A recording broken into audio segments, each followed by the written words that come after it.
Assalamualaikum warahmatullahi wabarakatuh. Salam semangat untuk seluruh mahasiswa dan mahasiswi program studi Sistem Informasi Fakultas Sains dan Teknologi Universitas Terbuka.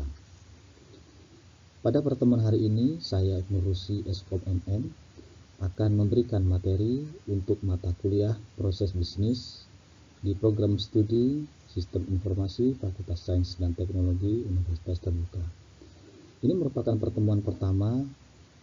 Pada sesi ini kita akan membahas atau mempelajari mengenai hakikat atau pengertian, ciri dan cakupan dari rencana bisnis, serta kategori dan bentuk bisnis.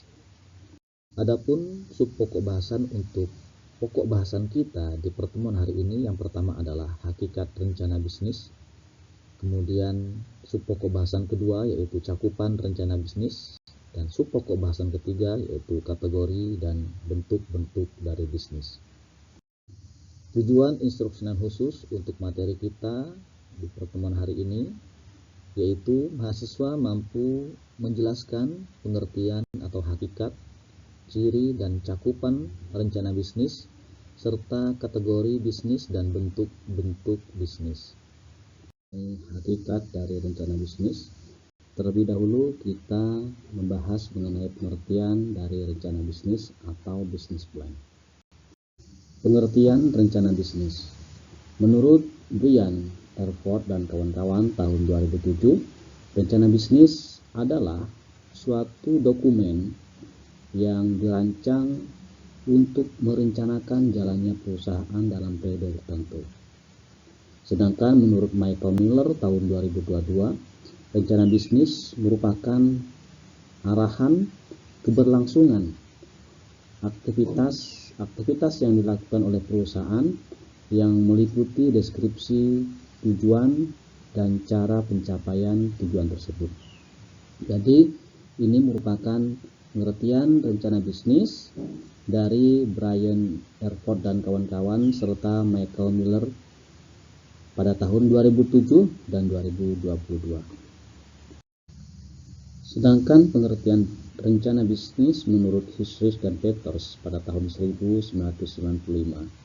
Rencana bisnis diartikan sebagai dokumen tertulis yang disiapkan oleh pengusaha, yang dimana dalam dokumen itu menggambarkan semua elemen-elemen baik yang berasal dari eksternal ataupun internal yang relevan terkait cara memulai usaha baru. Ini pengertian rencana bisnis menurut Husrich dan Peter pada tahun 1995. Berdasarkan pengertian rencana bisnis yang kita pelajari di slide sebelumnya, maka dapat kita simpulkan bahwa dalam rencana bisnis itu terdapat dokumen tertulis, yang dimana dalam dokumen itu ada cara bagaimana memulai usaha baru yang dilihat dari kondisi internal ataupun kondisi eksternalnya.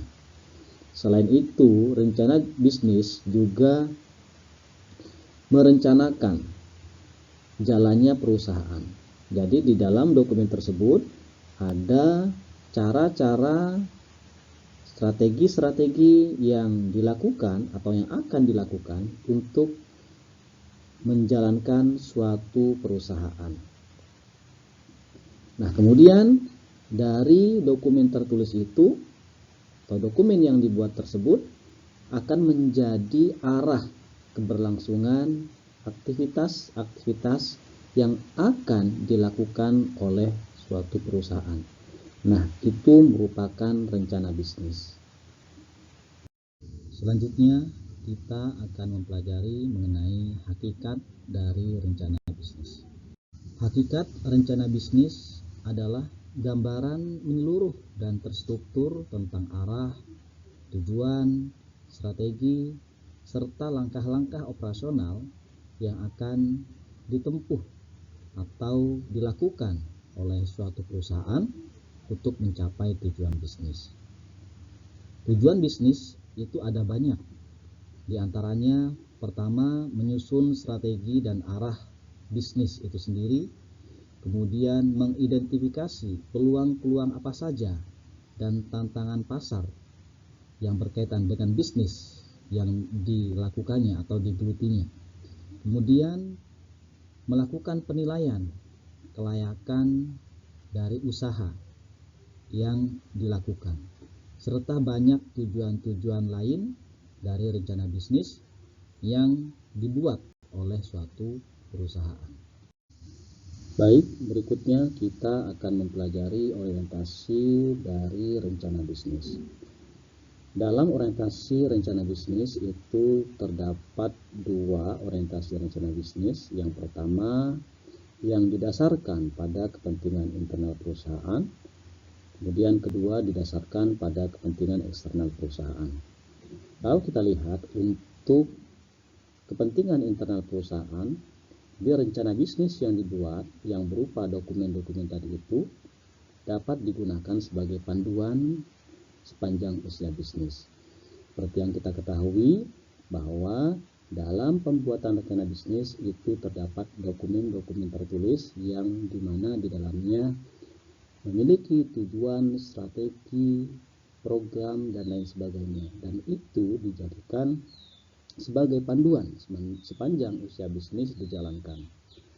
Kemudian rencana bisnis yang dibuat itu dapat memberikan informasi mengenai seluruh aspek operasional perusahaan di masa sekarang ataupun memproyeksikan untuk masa yang akan datang. Nah, ini berdasarkan kepentingan internal perusahaan. Sedangkan untuk kepentingan eksternal perusahaan, rencana bisnis yang dibuat itu dapat digunakan sebagai alat untuk mendapatkan investasi dari pihak eksternal seperti investor, perbankan maupun lembaga keuangan lainnya. Jadi dari dokumen tertulis tadi itu bisa dimanfaatkan, disampaikan kepada pihak eksternal seperti investor untuk mendapatkan pendanaan sehingga bisa membantu jalannya operasional ataupun pendirian dari bisnis yang akan dibuat. Kemudian pada bagian kepentingan internal perusahaan itu ada roadmap rencana bisnis, yang dimana roadmap rencana bisnis itu biasanya berlaku sampai 5 tahun. Nah, di dalam roadmap itu terdapat perencanaan premis. Di dalam perencanaan premis itu menetapkan tujuan, strategi, program, dan anggaran-anggaran yang dibutuhkan dalam memulai atau mendirikan rencana bisnis. Adanya perencanaan premis ini memudahkan perusahaan membuat perencanaan kontingensi. Nah, jika perencanaan premis ini mengalami perubahan, jadi pada saat perencanaan premis itu berubah yang dikarenakan faktor eksternal ataupun internal, itu melalui perencanaan premis perusahaan bisa mengambil langkah dengan membuat perencanaan kontingensi. Nah, kalau kita lihat di slide ini, perencanaan kontingensi itu didasarkan pada tujuan bisnis yang ada di perencanaan premis. Kemudian dari tujuan bisnis yang ada di perencanaan premis itu dibuat upaya pencapaian tujuannya, sehingga akan menghasilkan tindakan-tindakan korektif untuk bisa mencapai keinginan bisnis dari kepentingan internal perusahaan tersebut. Selanjutnya adalah kepentingan eksternal perusahaan. Seperti yang kita ketahui bahwa kepentingan eksternal perusahaan itu lebih menekankan pada pinjaman dana yang diberikan oleh pihak eksternal. Pertimbangan investor dalam memberikan pinjaman kepada perusahaan itu terdapat 5 aspek yang dipertimbangkan. Yang pertama itu adalah karakter. Nah, ini berkaitan dengan catatan kredit yang dimiliki oleh perusahaan. Kalau catatan kreditnya buruk, maka investor itu sulit untuk memberikan pinjaman kepada perusahaan. Kemudian ada capacity. Capacity ini berkaitan dengan rencana finansial atau analisis finansial. Pada saat ingin melakukan pinjaman kepada investor, perusahaan akan memberikan dokumen, termasuk di dalamnya ada analisis finansial. Kalau investor itu sudah yakin dengan analisis finansial yang dibuat oleh perusahaan, maka bisa saja investor itu akan memberikan pinjaman.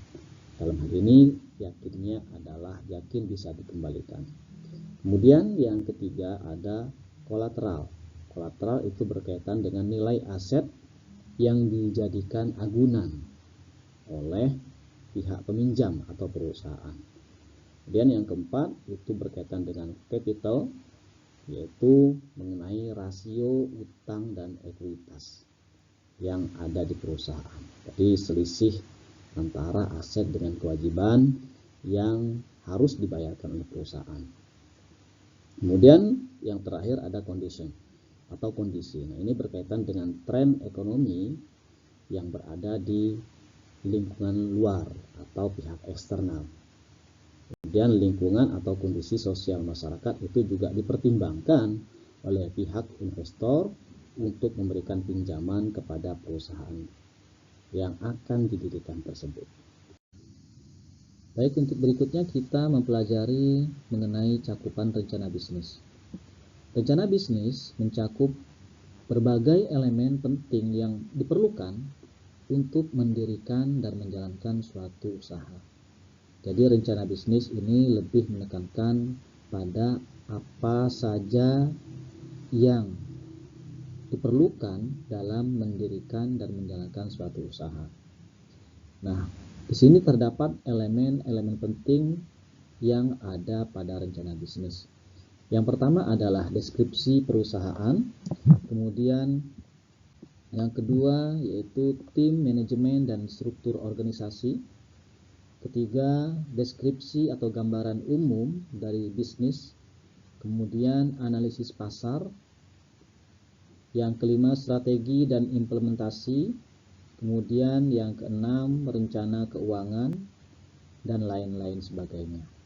Nah, kita bisa bedah satu persatu. Yang pertama, deskripsi perusahaan. Nah, deskripsi perusahaan ini menjelaskan atau menerangkan identitas dari perusahaan itu sendiri, termasuk visi, misi, dan tujuan perusahaan. Kemudian, tim manajemen dan struktur organisasi itu menguraikan siapa saja yang terlibat dalam bisnis ini dan bagaimana pembagian tanggung jawab serta peran dari masing-masing orang dalam menjalankan bisnis tersebut. Kemudian yang ketiga yaitu deskripsi atau gambaran umum dari bisnis. Nah, ini menjelaskan tentang rincian bisnis yang akan dijalankan, termasuk latar belakangnya, kemudian produk atau jasa yang ditawarkan, serta nilai-nilai yang diberikan kepada pelanggan. Yang keempat yaitu berkaitan dengan analisis pasar. Nah, ini termasuk riset pasar untuk memahami peluang dan juga mungkin adanya tantangan yang perlu diperhatikan oleh pihak perusahaan. Nah, tantangan ini biasanya mencakup adanya analisis kompetitor, kemudian tren pasar, kemudian segmen pelanggan, serta strategi pemasaran yang efektif yang bisa digunakan oleh suatu perusahaan. Kemudian strategi dan implementasi. Nah, strategi dan implementasi ini biasanya meliputi bagaimana perusahaan akan menjalankan operasionalnya, mulai dari produksi, kemudian distribusi, hingga pemasaran produk atau jasa. Kemudian rencana keuangan ini berkaitan dengan bagaimana memberikan proyeksi arus kas atau bagaimana menghitung proyeksi arus kas, laba ruginya, neraca keuangan perusahaan, dan lain sebagainya yang berkaitan dengan keuangan itu sendiri. Nah, ini merupakan elemen penting pada cakupan rencana bisnis. Demikian pembahasan untuk materi kita pada hari ini, khususnya mengenai pengertian, hakikat, ciri, dan cakupan dari rencana bisnis. Untuk penjelasan terkait dengan kategori dan bentuk bisnis akan disampaikan pada video berikutnya. Demikian yang dapat saya sampaikan. Terima kasih atas perhatiannya. Assalamualaikum warahmatullahi wabarakatuh.